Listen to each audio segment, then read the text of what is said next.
আমার অহংকার না থাকার কি আছে? আমার টাকা পয়সা গাড়ি বাড়ি কোনো কিছুর অভাব নেই। আর আমি যে কোম্পানিতে চাকরি করি সেখানে আমার স্যালারি কত জানিস? 50,000 টাকা, মানে জানিস 50,000 টাকা। আর তুই সেই ভিখারিই আছিস, সামান্য একটা গাড়ির মেকানিক। আরে শ্রুতি, তুমি এসব কি বলছো? হ্যাঁ, আমি ঠিকই বলছি। আর ঠিক এই কারণেই আমি তোকে ছেড়ে চলে এসেছিলাম। আমি ভেবেছিলাম তোর টাকা পয়সা গাড়ি বাড়ি সবকিছুই আছে, কিন্তু যখন জানতে পারলাম তোর কিছুই নেই, তখন আর তোকে আমার ভালো লাগেনি, তাই তোকে ছেড়ে এসেছিলাম। শ্রুতি, তুমি এভাবে বলো না প্লিজ। আমি তোমাকে সত্যি অনেক ভালোবাসতাম। আরে রাখ তোর ভালোবাসা, তোর মতো ভিখারির মুখে ভালোবাসার কথা মানায় না। এখন কিন্তু ভাই একটু বেশি বেশি হয়ে যাচ্ছে। বাহ, ভিখারির আবার সম্মানে লেগেছে। কানের নিচে একটা টেনে দিলে সবকিছুই বুঝতে পারবি। আরে কি হচ্ছে এখানে? আরে বস, আপনি এখানে? কেমন আছেন আপনি? হ্যাঁ, ভালো আছে।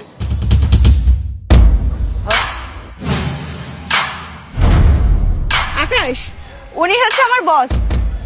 ভালো আছেন? হ্যাঁ, ভালো আছি। শ্রুতি, কি হয়েছে খুলে বলো তো। আরে বস, আর বলবেন না, আমাদের গাড়িটা নষ্ট হয়ে গিয়েছিল। ওকে দেখলাম মেকানিকের কাজ করছে, বললাম আমাদের গাড়িটা ঠিক করে দিতে, কিন্তু তখন থেকে উল্টা পাল্টা বলছে। আচ্ছা, তুমি যে ওনাকে গাড়ি ঠিক করাতে বললে, তুমি জানো উনি কে? হ্যাঁ জানি তো, ও একটা মেকানিক যে অন্যের গাড়ি ঠিক করে। এই, আপনি থামুন। আপনাকে প্রশ্ন করেছি আমি। শ্রুতি, তুমি বলো। আরে বস, ওকে চেনার কি আছে? ও তো একটা মেকানিক, সবাই জানে। আর কখন থেকে আমাদের সাথে উল্টা পাল্টা ব্যবহার করছে। আপনি যদি এখানে না আসতেন, আমি চড় মেরে ওর গালটা লাল করে দিতাম। Shut up! একটা মানুষকে না চিনে না জেনে এভাবে কথা শোনাতে তোমাদের কি খারাপ লাগেনি? কামরুল, স্টপ। না স্যার, অনেক সহ্য করেছে, আর না। স্যার মানে? আপনি কাকে কি বলছেন? হ্যাঁ, আমি ঠিকই বলেছি।